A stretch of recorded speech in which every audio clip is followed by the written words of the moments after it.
Praise the Lord. परमेश्वर को एक धन्यवाद। एक बार फिर से हमारे पास अवसर है, हम उसके वचन से सीख सकते हैं। और जिस विषय को हम देख रहे हैं वो है परमेश्वर से डिवाइन हेल्प को पाना, परमेश्वर की अलौकिक मदद को पाना। और न केवल हम यहाँ पर मिल करके इस वचन को सुनते हैं, आशीषित होते हैं, लेकिन हमारे साथ बहुत से लोग ऑनलाइन भी जुड़ते हैं और इस सभा का हिस्सा बनते हैं और इससे आशीषित होते हैं।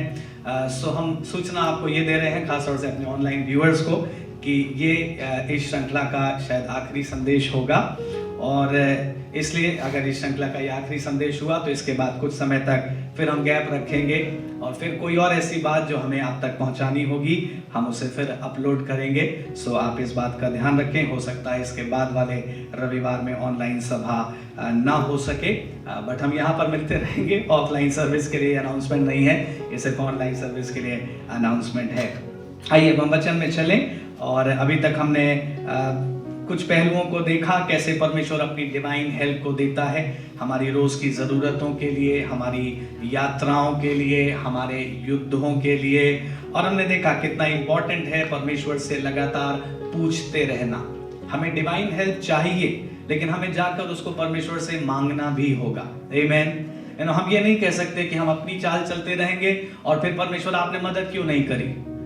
So that is not possible. हमें परमेश्वर पर डिपेंड होते चलना है, हर दिन के लिए परमेश्वर से मांगते चलना है। और मैंने पहली बार आपसे ये कहा था जब इस संदेश को हमने शुरू किया था, हो सके तो इस वर्ष के लिए इसे अपनी रोज की प्रार्थना बना लें। छोटा सा थोड़ा सा समय निकालें रोज सुबह और ये परमेश्वर से कहें, प्रभु मेरे आज के दिन के लिए और मेरे कामों के लिए और जो मेरी यात्राएं हैं उन सब के लिए आप प्लीज मुझे अलौकिक मदद दीजिए। और परमेश्वर जरूर हमारी सहायता उसमें करेगा। पिछली बार हम देख रहे थे पवित्र आत्मा एक बहुत बड़ी आशीष है, एक बहुत बड़ी अलौकिक हेल्प है जो प्रभु ने अपनी कलीसिया को दिया है। आमीन। नए नियम में होली स्पिरिट और होली स्पिरिट के वरदान मेरे और आपके लिए बहुत बड़ी ब्लेसिंग है, डिवाइन ब्लेसिंग है। और पिछली बार एक गिफ्ट को हमने देखा था, गिफ्ट ऑफ फेथ को, कि कई बार जब मेरे और आपके विश्वास में कमी आती है, हमारा नेचुरल फेथ कम पड़ता है, तब होली स्पिरिट हमारे अंदर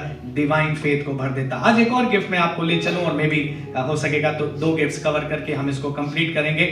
दूसरा गिफ्ट जिस पर आपका ध्यान ले जाना चाह रहा हूं वो है गिफ्ट ऑफ डिसर्नमेंट, परख का वरदान, परख का वरदान। ना 9 गिफ्ट्स हैं पवित्र आत्मा के, और भी हैं, लेकिन जिस श्रृंखला से हम बात कर रहे हैं, जिस श्रेणी से, उसमें 9 गिफ्ट पाए जाते हैं। और वो हमको पहला कुरिन्थियों उसके 12वें अध्याय 8 से 10 पद में मिल जाएगा। सो 9 वरदान आपने पढ़े होंगे, उन्हीं में से हम कुछ कुछ वरदानों को देख रहे हैं। सो सेकंड गिफ्ट है गिफ्ट ऑफ डिसर्नमेंट, परख का वरदान। और मैं फिर से कहना चाहूंगा ये बहुत बड़ी डिवाइन हेल्प है जो परमेश्वर अपने बच्चों को देता है। क्योंकि मैं और आप अपनी ताकत में अगर बेस्ट डिसीजन भी लें तो भी कई बार हमसे गलतियां हो जाती हैं। हम बहुत सोचकर, बहुत प्लान करके, बहुत इवैल्यूएट करके भी कदम बढ़ाते हैं, फिर भी मिस हो जाता है, राइट? फिर भी कई बार नुकसान हो जाता है। लेकिन जब परमेश्वर के परख में हम चलते हैं, परमेश्वर जब हमारे दिलों में उस अंडरस्टैंडिंग को देता है कि तुमको ऐसा करना चाहिए और ऐसा नहीं करना चाहिए, और जब मैं और आप उस परख में चलते हैं तो हम कभी भी असफल नहीं होते, बल्कि हम आशीषित रहते हैं और तरक्की करते चले जाते हैं। सो हम देखेंगे आज थोड़ा सा डिसर्निंग के ऊपर, परख के ऊपर। अगर वरदानों में आप पढ़ेंगे तो वहां लिखा है आत्माओं की परख, आत्माओं की परख, डिसर्निंग ऑफ स्पिरिट्स। और बहुत कम समय में मुझे समझाना है क्योंकि बड़ा वरदान है। इसमें आप बहुत सारी चीजों को डिसर्न कर लेंगे। आप इवन सामने वाले व्यक्ति के हार्ट में क्या चल रहा है, आपके विषय में कैसे विचार हैं, आप उसे भी समझ लेंगे। और ये बहुत इंपॉर्टेंट गिफ्ट है, क्योंकि अगर मैं और आप डिसर्न कर लेंगे तो हम बहुत से डेंजर से बच सकते हैं, बहुत सारे नुकसान से हम बच सकते हैं। मैं बाइबल में कुछ उदाहरणों में आपको ले चलूं। ये गिफ्ट हमारे प्रभु यीशु मसीह के अंदर बहुत पावरफुली ऑपरेट होता था। कुछ पदों को पढ़िए, मत्ती 9 और उसका 4था पद, मैथ्यू 9 वर्स 4, मत्ती 9 का 4 क्या लिखा? ये वो घटना है जहां एक लकवे के रोगी को यीशु मसीह चंगा कर रहा है, और ये वही जगह है, यीशु मसीह घर में है और ऊपर से खाट पर लोगों ने उस रोगी को यीशु मसीह के सामने उतार दिया। और फिर देखिए यीशु ने उनसे क्या कहा, दूसरा पद, और देखो कई लोग लकवा के एक रोगी को खाट पर रख कर उसके पास लाए, और यीशु ने उनका विश्वास देखकर उस लकवे के रोगी से कहा, हे पुत्र, ढाढ़स बांध, तेरे पाप क्षमा हुए। इस पर कई शास्त्रियों ने सोचा ये तो परमेश्वर की निंदा करता है। वर्ड्स फॉर इंपॉर्टेंट है। यीशु ने क्या लिखा, उनके मन की बातें जानकर कहा, तुम लोग अपने अपने मन में बुरा विचार क्यों कर रहे हो। यू नो मेनी टाइम्स सामने लोगों के मन में आपके लिए कैसे विचार हैं आपको नहीं पता। हो सकता है उनकी बेस्ट स्माइल है आपके लिए, हो सकता है उनकी आंखों में आपके लिए बहुत वेलकम दिख रहा है, but you have no idea कि उनके हार्ट में आपको लेकर कैसे विचार है। और यीशु मसीह लोगों के मन के विचारों को जानता था, क्योंकि ये गिफ्ट उसके अंदर ऑपरेट होता था। ये सारे गिफ्ट यीशु मसीह के अंदर पाए जाते थे, और यीशु मसीह उनके मन के विचारों को जान लेता था ना। थोड़ी देर अपने बारे में सोचिए, क्या ये गिफ्ट आपको चाहिए? क्या ये आपके लिए इंपॉर्टेंट है? क्योंकि बहुत जरूरी है, ना केवल हर रेल में। आप अपने ऑफिस में जाते हैं, आप अपने स्कूल्स में जाते हैं, आप अपने नेबर्स के साथ उठते बैठते हैं। वी नीड टू नो, परमेश्वर की आत्मा की अगुवाई में हमें पता चले कि लोगों के मन में क्या है, ताकि हम उसी के अनुसार उन संबंधों को डिवेलप करें। थोड़ा सा और आगे आपको ले चलूं, मत्ती 12 का 25 देखिए प्लीज, 12 का 25। उसने उनके मन की बात जानकर उनसे कहा, जिस किसी राज्य में फूट होती है वो उजड़ जाता है, और कोई नगर या घराना जिसमें फूट होती है वो बना ना रहेगा ना। यहां पर यीशु मसीह ने एक बहुत बड़ा मिरेकल किया। लोगों ने मिरेकल देखा, लेकिन मन में क्या कह रहे हैं, मन में क्या सोच रहे हैं, ये बालजबूब की ताकत से काम कर रहा है ना, ये शैतान की ताकत से लोगों को चंगा कर रहा है। और फिर से बाइबल कहती है यीशु ने उनके मन की बात को जान लिया। एक और पद जो पढ़ना अच्छा होगा, यूहन्ना 2 अध्याय 24 और 25 पद, जॉन 2:24 and 25।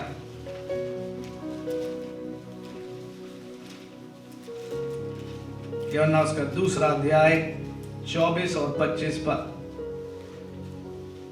परंतु यीशु ने अपने आप को उनके भरोसे पर नहीं छोड़ा, गौर करिएगा, क्योंकि वो सबको जानता था और उसे आवश्यकता ना थी कि मनुष्य के विषय में कोई गवाही दे, क्योंकि वो आप ही जानता था कि मनुष्य के मन में क्या है। यीशु मसीह अपने आप को दूसरों के भरोसे पर नहीं छोड़ता था, वो हमेशा परमेश्वर के भरोसे पर रहता था।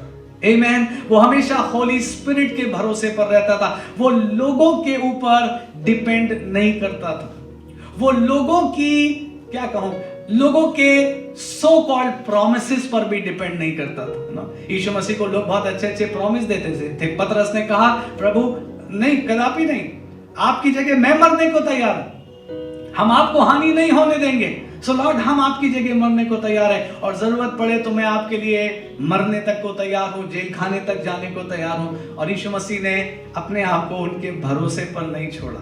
सोचिए क्या होता अगर यीशु मसीह अपने आप को चेलों के भरोसे पर छोड़ देता। क्या होता अगर यीशु मसीह कहता, ओके ओके तुम मेरी हेल्प करोगे तो मैं जरूर अपने मिशन को पूरा कर पाऊंगा। ना ना ना, यीशु मसीह जानता था कि लोगों के मन में क्या है।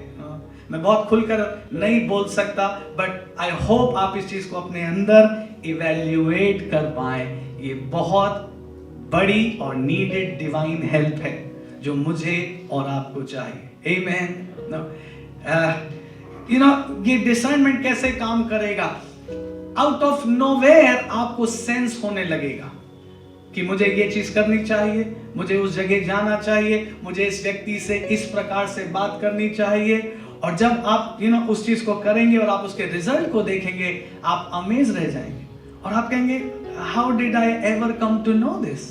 ये बात मेरी समझ में कैसे आई या किसने मुझे बताया कि मैं इस तरीके से करूं और इससे मुझे आशीष मिलेगी? But that is Holi spirit जो मेरे और आपके अंदर निरंतर काम करता रहता है। मैं एक और एग्जांपल में आपको ले चलूं। पतरस के जीवन में भी एक गिफ्ट बहुत ऑपरेट होता था। एक यीशु मसीह के लाइफ में हमने देखा, एक पीटर यीशु मसीह का चेला, उसके लाइफ में भी एक गिफ्ट बहुत पावरफुली ऑपरेट होता था। प्रेरितों के काम 5 अध्याय में चलिए प्लीज, एक्ट्स चैप्टर 5। और यहां मशहूर घटना है हननिया और सफीरा की। हननिया और सफीरा आए और ये भेंट लेकर के आए और इन्होंने लाकर उस भेंट को प्रेरितों के पैरों के पास रख दिया। घटना पढ़ने से हमको ऐसा नहीं लगता कि इन्होंने कुछ ज्यादा कहा पतरस से, लेकिन देखिए उसका दूसरा पद देखिए। पतरस ने कहा, हे हननिया, शैतान ने तेरे मन में ये बात क्यों डाली कि तू पवित्र आत्मा से झूठ बोले?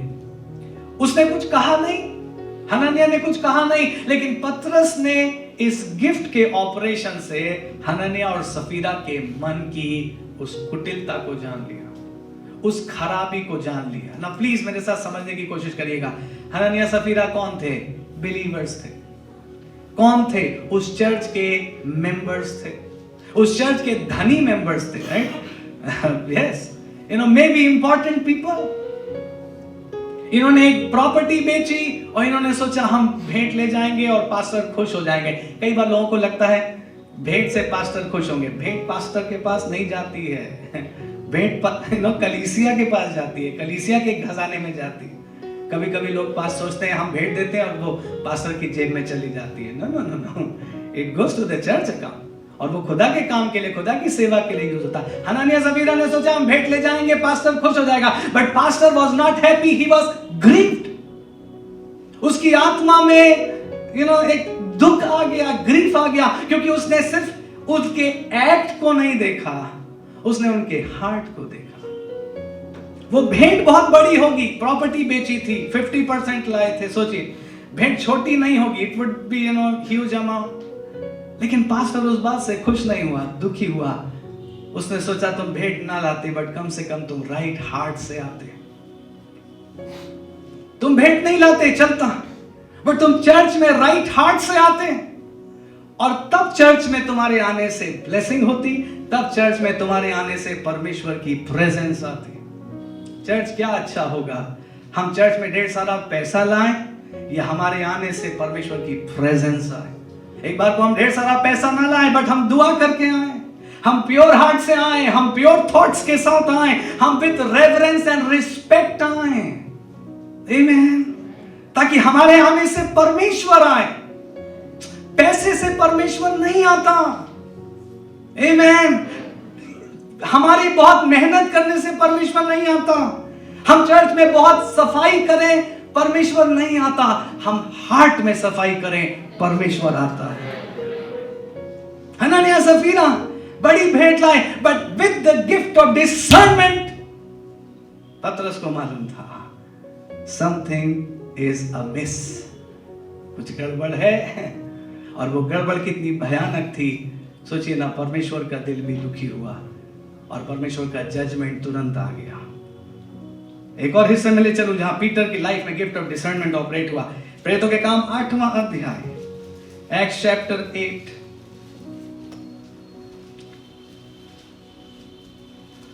और थोड़ा सा लंबा हिस्सा पढ़ा हूं, इनकेस आपने इस हिस्से को ना पढ़ा हो, ना गौर किया हो। 14 पद से देखिए। जब प्रेरितों ने जो यरूशलेम में थे सुना कि सामरियों ने परमेश्वर का वचन मान लिया, तो पतरस और यूहन्ना को उनके पास भेजा। उन्होंने जाकर उनके लिए प्रार्थना की कि वे पवित्र आत्मा पाएं, क्योंकि वो अब तक उनमें से किसी पर ना उतरा था। उन्होंने तो केवल प्रभु यीशु के नाम में बपतिस्मा लिया था। तब उन्होंने उन पर हाथ रखे और उन्होंने पवित्र आत्मा पाया। वर्ष 18 गौर करिएगा। जब शमौन ने देखा ना, ये शमौन पतरस वाला नहीं है। पतरस का नाम भी शमौन था, लेकिन ये एक और शमौन है जो पहले जादू टोना करता था, राइट? ये जादूगर शमौन है। ये जादूगर शमौन भी देख रहा था। लेकिन जब शमौन ने देखा कि प्रेरितों के हाथ रखने से पवित्र आत्मा दिया जाता है, तो उनके पास रुपए लाकर कहा, ये अधिकार मुझे भी दो कि जिस किसी पर हाथ रखूं वो पवित्र आत्मा पाए। वर्ष 20। पतरस ने उससे कहा, तेरे रुपए तेरे साथ नष्ट हो, क्योंकि तूने परमेश्वर का दाम रुपयों से मोल लेने का विचार किया है। इस बात में ना तेरा हिस्सा है ना भाग है, क्योंकि तेरा मन परमेश्वर के आगे सीधा नहीं है। फिर से पतरस के अंदर गिफ्ट ऑफ डिसर्नमेंट ऑपरेट हुआ ना। जो और लोग थे वो तो देख के खुश हो रहे होंगे, और एक जादूगर शमौन, बताओ कितना प्रभु को प्यार करने लगा है ना। हम अपने बाहरी इवैल्यूएशन से कई बार बहुत कुछ सोचते हैं, लेकिन हार्ट में कई बार वो चीजें नहीं होती। बाकी लोग देखकर खुश हो रहे होंगे, है ना। अरे देखो जादूगर शमौन प्रभु में आ गया, प्रेज द लॉर्ड, वो पवित्र आत्मा पाना चाहता है। एक्चुअली वो पवित्र आत्मा नहीं पाना चाहता है, वो और ज्यादा हायर जादू करने के मन से पतरस के पास आया। ये ताकत मुझे तो, मैं जिस पर हाथ रखूं वो भी पवित्र आत्मा पा जाए। पतरस ने क्या कहा, तेरा मन परमेश्वर के आगे सीधा नहीं है, your heart is not right। और आगे देखिए वर्स 22, इसलिए अपनी इस बुराई से मन फिरा और प्रभु से प्रार्थना कर, संभव है तेरे मन का विचार क्षमा किया जाए, क्योंकि मैं देखता हूं। देखिए गिफ्ट ऑफ डिसर्नमेंट क्या करेगा, आपको दूसरे के हार्ट में थोड़ी देर देखने की अनुमति दे देगा। आप बात समझिए चर्च, ये बहुत प्रेशियस गिफ्ट है। आपको परमेश्वर की आत्मा से अनुमति मिलेगी कि आप दूसरे के मन में थोड़ी देर झांक लें। पतरस क्या कह रहा है, मैंने देखा है, मैं देखता हूं कि तू पित्त किसी कड़वाहट और अधर्म से बंधा हुआ है। It's terrible. लेकिन सोचिए प्रभु के लोगों, इन दिनों में मेरे और आपके लिए गिफ्ट ऑफ डिसर्नमेंट बहुत नीडेड है। आमीन। क्योंकि यीशु मसीह ने कहा था अंत के दिनों में बहुत से भेड़िए भेड़ों का रूप धर कर आएंगे। परमेश्वर के सारे ये जो प्रेरित थे, ये अपनी पत्रियों में यूं लिखा करते थे अपने लोगों को। ये कहते थे, हमें मालूम है हमारे जाने के बाद फाड़ने वाले भेड़िए आ जाएंगे, जो तुम्हारे बीच में आकर के कलीसिया को तोड़ फोड़ करेंगे, कलीसिया को नुकसान करेंगे, भेड़ों को तितर बितर करने की कोशिश करेंगे। और प्लीज सावधान रहना। अरे कैसे सावधान रहना, विद गिफ्ट ऑफ डिसर्नमेंट। क्योंकि मैं और आप अगर बाहरी रूप से मूल्यांकन करेंगे हम नहीं पहचान पाएंगे, लेकिन जब पवित्र आत्मा मूल्यांकन करेगा हम बिल्कुल सही सही समझेंगे और सही सही बात कह पाएंगे। आमीन। सिर्फ इसलिए नहीं कि उस व्यक्ति को हमें लज्जित करना है, no that's not the purpose, बल्कि उस व्यक्ति को यह एहसास दिलाना है कि तुम परमेश्वर के घर में सीधे मन से आओ। ऐसा ना हो कि तुम बड़ी हानि उठाओ, क्योंकि अगर तुम पित्त की कड़वाहट के साथ आ रहे हो, अगर तुम लालच के साथ आ रहे हो, अगर तुम सोच रहे हो तुम्हारे पैसे से तुम परमेश्वर की आशीषों को खरीदोगे, no, it is not acceptable in the house of God. परमेश्वर के घर में प्योरिटी चाहिए, परमेश्वर के घर में प्योरिटी ऑफ हार्ट चाहिए। आमीन। एक इंपॉर्टेंट बात मैं यहां कह रहा हूं, प्लीज ध्यान से सुने, वेरी इंपॉर्टेंट। हम दो बातें को यहां देख सकते हैं।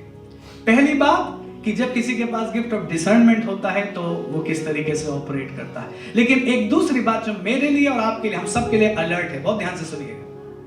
कई बार हम बिलीवर तो हो जाते हैं बट फिर भी हमारा मन अभी तक रिन्यूड नहीं हुआ है। ये शमौन कौन था? बिलीवर था। अगर आप इसी के ऊपर के पदों को पढ़ेंगे तो यह जादू टोना छोड़कर अपनी पोथियां जला करके प्रभु में आ चुका था, ये कलीसिया का हिस्सा बन चुका था। लेकिन जब पतरस से मुलाकात हुई तो पतरस ने क्या कहा? तू बिलीवर जरूर हो गया है बट अभी भी तेरे हार्ट में ऐसी चीजें हैं जिन्हें निकलना बाकी है। आई होप आप इस बात को पकड़ पाए चर्च। मुझे और आपको कॉन्स्टेंटली पवित्र आत्मा की मदद से अपने हार्ट को क्लेंज करते चलना होगा। आमेन। हो सकता है हमने जब उद्धार पाया हमने एक रिन्यूइंग का अनुभव किया, एक नएपन का अनुभव किया, लेकिन फिर राह में चलते चलते, बिलीवर लाइफ में चलते चलते हो सकता है कुछ और डर्ट, कुछ और ऐसी बातें, कुछ और ऐसी चीजें हमारे अंदर आ गई, कुछ बिटरनेस आ गई, मे बी किसी के प्रति कुछ ऐसी कड़वाहट आ गई, मे बी कोई ऐसा सोच आ गया जो हमको नहीं होना चाहिए। और इसीलिए जरूरी है कि डिसर्नमेंट के गिफ्ट के द्वारा अपना भी मूल्यांकन करें और परमेश्वर हमारी अगुवाई करे कि हम जिन लोगों के साथ उठते बैठते हैं हम बहुत सारी बातों को समझ पाएं। लेकिन इससे पहले कि मैं आगे आपको ले जाऊं, मैं एक चीज यहां पर कहना चाहता हूं। गिफ्ट ऑफ डिसर्नमेंट बहुत पर्सनल गिफ्ट है। गिफ्ट ऑफ डिसर्नमेंट बहुत पर्सनल गिफ्ट है। अगर प्रभु ये गिफ्ट आपको देता है तो इसको राइटली यूज करना जरूरी है। मैं क्या कहना चाह रहा हूं, gift of discernment gift of prophecy नहीं है।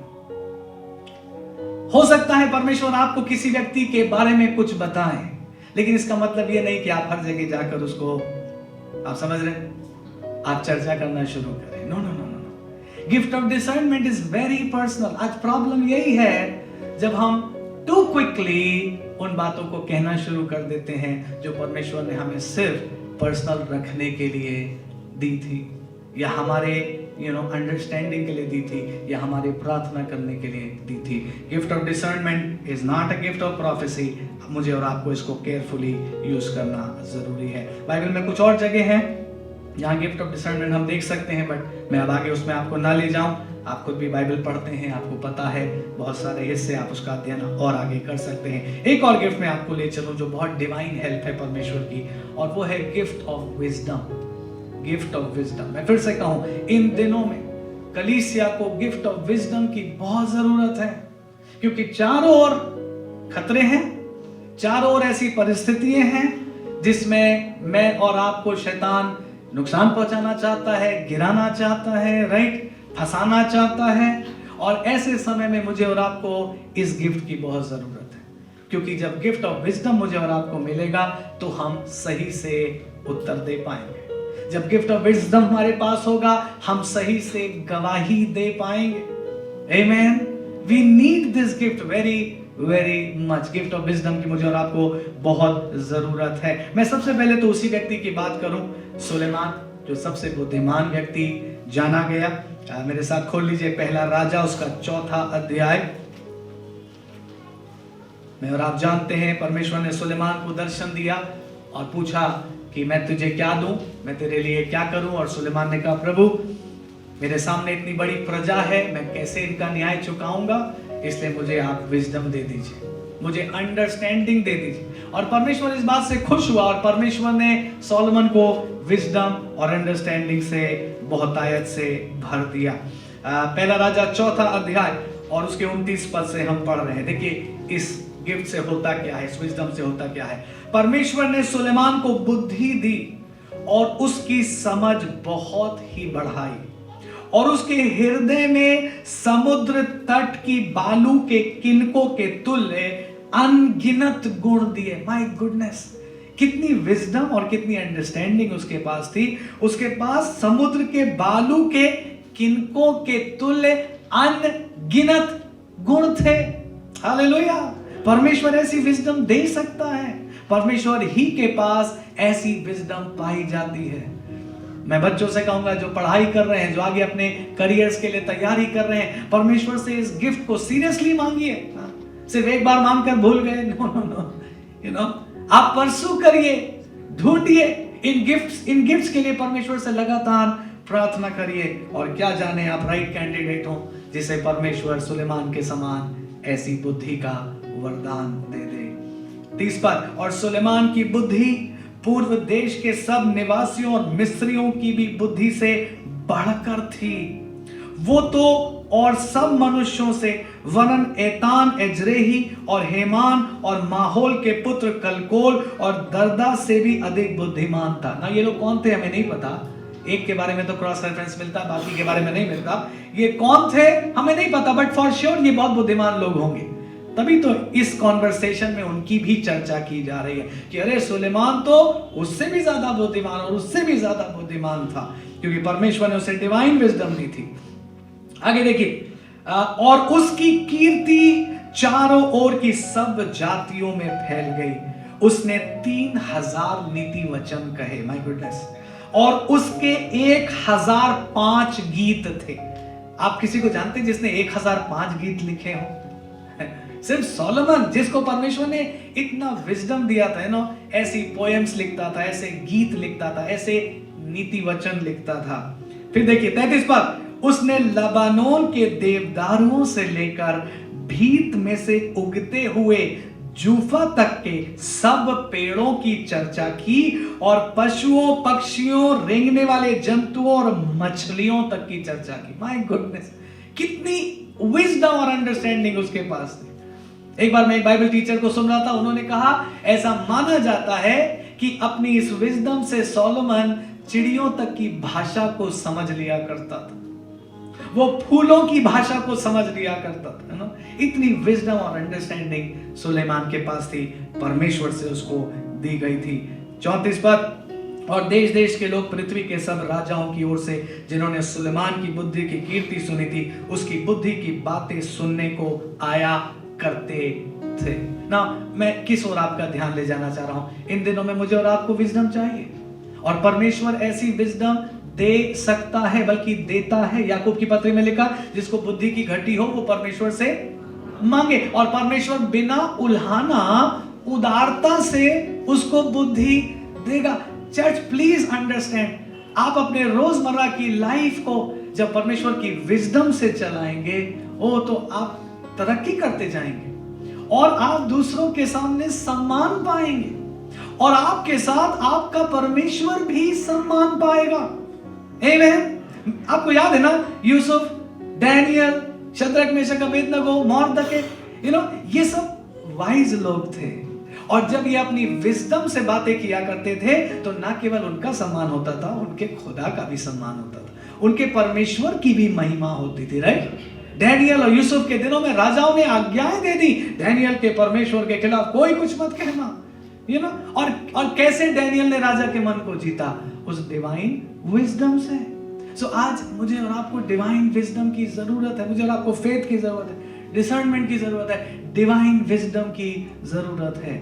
और अगर परमेश्वर की ऐसी बुद्धि आपको मिल जाएगी तो जिस भी काम को आप टेकअप करेंगे उसमें आप एक्सेल करेंगे, और परमेश्वर की बड़ी महिमा आपके जीवन से हो पाएगी ना।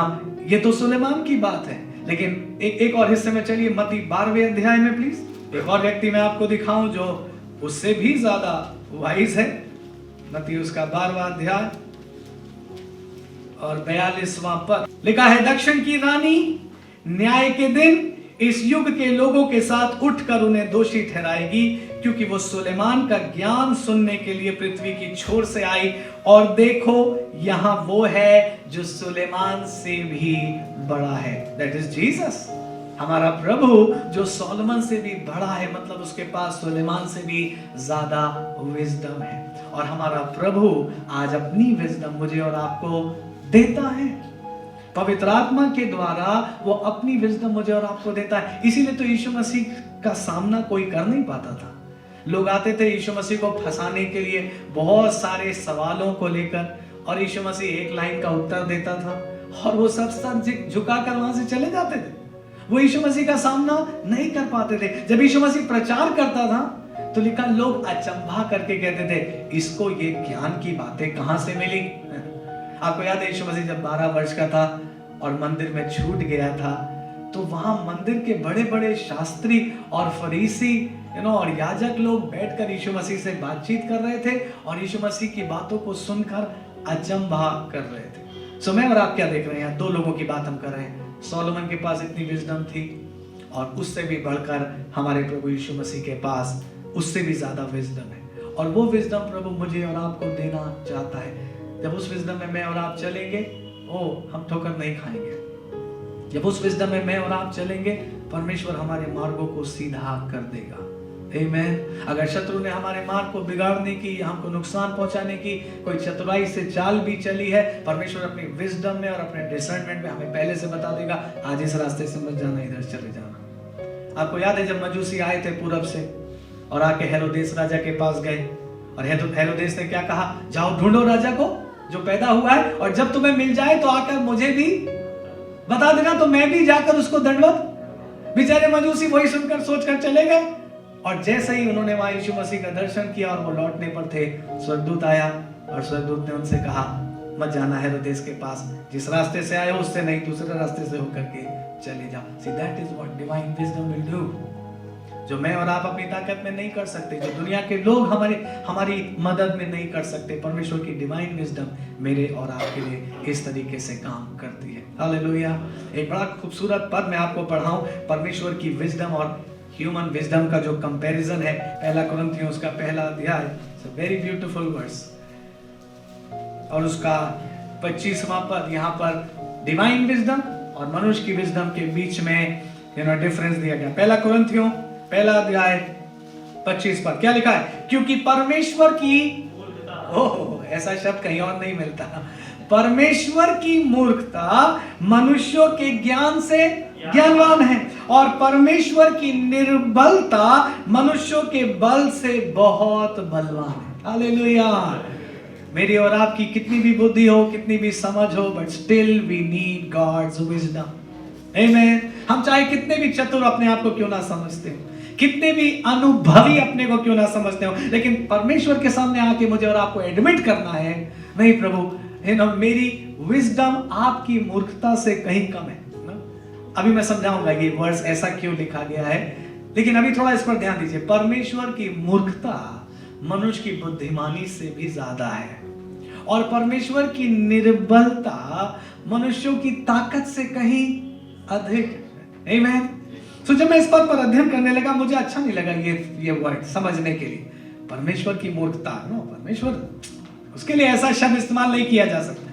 तो मुझे एक और वर्जन में बड़ा अच्छा इसका अंडरस्टैंडिंग मिली। सुनिए, foolish plan of God is far wiser than the wisest plan of the wisest man। ये अच्छा लगा मुझे। परमेश्वर की मूर्खता नहीं, परमेश्वर के प्लान को, जिसको कई बार मनुष्य कहता है कितना बेकार का प्लान है ना, कहीं दीवार के चारों ओर चक्कर काटने से भी दीवार गिरती है, फुलिश प्लान। अब बात समझिए, है ना, कहीं कुंवारी स्त्री भी गर्भवती हो सकती है, क्या फुलिश बातें कर रहे हो, है ना, क्या मछली के मुंह में सोने का सिक्का मिलता है, फुलिश बातें कर रहे हो। सो फुलिश प्लान्स जो मनुष्य को फुलिश लगते हैं, क्या पढ़ा मैंने आपको? Foolish plan of God is far wiser than the wisest plan of the wisest man. So मुझे और आपको एडमिट करना है, प्रभु के सामने मान लेना है, प्रभु हम चाहे अपने को सबसे बड़ा बुद्धिमान समझते हो, बट आपके सामने हम मूर्खी हैं और हमें आपकी बुद्धि चाहिए। आमीन, है ना प्रभु, भले ये काम मैं 20 साल से कर रहा हूं, बट आज मुझे आपकी बुद्धि चाहिए, क्योंकि अगर आपकी बुद्धि नहीं मिलेगी तो मैं आगे नहीं जा पाऊंगा। अभी ये वर्ड्स कंटिन्यूड है, आगे का हिस्सा और सुंदर मुझे लगा। And God in his weakness, और फिर ब्रैकेट्स में लिखा Christ dying on the cross. परमेश्वर सबसे ज्यादा कमजोर आपको कहां दिखाई दिया? परमेश्वर सबसे ज्यादा असहाय आपको कहां दिखाई दिया? Jesus hanging on the cross. लोगों को लगा इससे कमजोर व्यक्ति तो आज तक हमने नहीं देखा, जो खुद से खुद मरने के लिए तैयार है, खुद से खुद कह रहा है मैं हूं, मुझे पकड़ लो। इससे ज्यादा कमजोर व्यक्ति और कौन है? आज दुनिया को यही लगता है, मसीहों से ज्यादा कमजोर और कोई नहीं है ना। एक गाल पर थप्पड़ मारो, वो दूसरा भी आगे कर देंगे, उस पर भी मार लो। इनसे ज्यादा कमजोर कौन है? बट दुनिया के लोगों को ये नहीं पता है। The weakness of God, God in His weakness, Christ dying on the cross, is far stronger than any man in this world. Hallelujah. वो जो वीकेस्ट है ना, परमेश्वर अपने वीकेस्ट में क्रूस पर दिखाई देता है। आप, आई होप आप समझ गए। परमेश्वर की सबसे असहाय स्थिति हमें वहीं दिखाई देती जब यीशु मसीह क्रूस पर है। लेकिन उस क्रूस पर भी वो भले दुनिया को वीकेस्ट दिखाई दे रहा है, बट उसकी ग्रेटेस्ट स्ट्रेंथ वहीं पर रिलीज हुई। उसने पूरे वर्ल्ड को परमेश्वर से एक बार फिर से मिला दिया। उस क्रूस पर उसका एक एक प्रार्थना, एक एक कथन, और उसका फाइनली ये कहना, हे परमेश्वर मैं अपनी आत्मा तेरे हाथ में सौंप देता हूं। Father, it is accomplished. मनुष्यों के लिए उद्धार और जो काम करने तूने मुझे भेजा था, अब वो पूरा हो गया। Hallelujah. It's the greatest strength of God. So प्रभु के लोगों, मुझे और आपको परमेश्वर की उस विजडम की जरूरत है। सुलेमान को भी परमेश्वर ने दी थी और सुलेमान की अपनी विजडम नहीं थी, और सुलेमान से बढ़कर विजडम हमारे प्रभु यीशु मसीह के पास है। और आज वो पवित्र आत्मा के वरदानों के द्वारा अपनी विजडम आपके और मेरे दिल में देना चाहता है, अगर हम मांगे तो। अगर हम उसके पास जाकर कहें, प्रभु मुझे चाहिए, मुझसे नहीं होगा प्रभु, ये बड़ी जिम्मेदारी है, मुझे नहीं समझ में आ रहा है, ये बड़ा प्रोजेक्ट है, मुझे नहीं समझ में आ रहा है, गॉड हेल्प मी, और तब परमेश्वर अपनी विजडम भी देगा, अपना डिसर्नमेंट भी देगा, और तब मैं और आप उसमें सफल हो जाएंगे और हमारे जीवनों से परमेश्वर की महिमा हो पाएगी। आमेन। एंड आई एम श्योर अगर मैं और आप उसकी विजडम में चलते रहेंगे, एक दिन मैं और आप भी फाइनली कह पाएंगे, गॉड इट इज अकॉम्प्लिश्ड। जो काम करने को तूने मुझे दिया था, जो सेवा तूने मुझे दी थी, जो जिम्मेदारियां तूने मुझे दी थी, मैंने उनको अब पूरा कर दिया है। हालेलुया। कहने को मैं बहुत कुछ और कह सकता हूं, लेकिन अब मैं समाप्त कर रहा हूं इस संदेश को भी और इस सीरीज को भी। इसी विजडम के द्वारा यीशु मसीह बहुत सारी बातों को पहले से देख लेता था, पहले से जान लेता था, और लोग अचंभा करते थे। लोग कहते थे इनको कैसे मालूम हुआ। जैसे जॉन चैप्टर 1 में लिखा है, जब नथानिएल यीशु मसीह के पास आए और नथानिएल को आते देखकर ही यीशु मसीह ने दूर से कह दिया, देखो सच्चा इजरायली आ रहा है, इसके अंदर कपट नहीं है। अगेन देखिए, गिफ्ट ऑफ डिसर्नमेंट। यीशु मसीह ने उसके हार्ट को देख लिया, यीशु मसीह ने उसकी स्पिरिट को देख लिया, और यीशु ने क्या कहा, ये सच्चा इजरायली है, इसके अंदर कोई कपट। और तब उसने कहा, प्रभु आप मुझे कैसे जानते हैं? और यीशु ने कहा, जब तू वहां अंजीर के पेड़ के नीचे खड़ा हुआ था, मैंने तभी तुझे देख लिया। और जैसे ही उसने ये बात सुनी, वो यीशु मसीह के पैरों पर गिर गया, बोला, इजराइल का महाराजा तू ही है, मैं विश्वास करता हूँ। पहले शक करते हुए आया था, बोला नासरत से भी कोई भविष्यवक्ता उठता है क्या? नासरत से कोई भविष्यवक्ता नहीं उठता। लेकिन जब उसने यीशु मसीह को देखा, परमेश्वर की विजडम में और परमेश्वर के ज्ञान में, वो यीशु मसीह के पैरों पर गिर गया। चर्च, आज बहुत जरूरत है, जब आप अपनी गवाही को लेकर इस अंधकार से भरे हुए संसार में चल रहे हैं, यू नीड गॉड्स विजडम। क्योंकि अगर परमेश्वर की विजडम में हम नहीं चले तो हमसे गलतियां हो जाएंगी, नुकसान हो जाएगा, डैमेज हो जाएगा। लेकिन अगर परमेश्वर की विजडम में हम चलेंगे तो परमेश्वर हमको प्रोटेक्टेड रखेगा, हमारी कलीसिया को प्रोटेक्टेड रखेगा। आमीन। हम सब मिलकर परमेश्वर की महिमा और अधिक करते रहेंगे। आइए हम लोग प्रार्थना करें और प्रभु से कहें, प्रभु आपकी ये डिवाइन हेल्प भी मुझे चाहिए।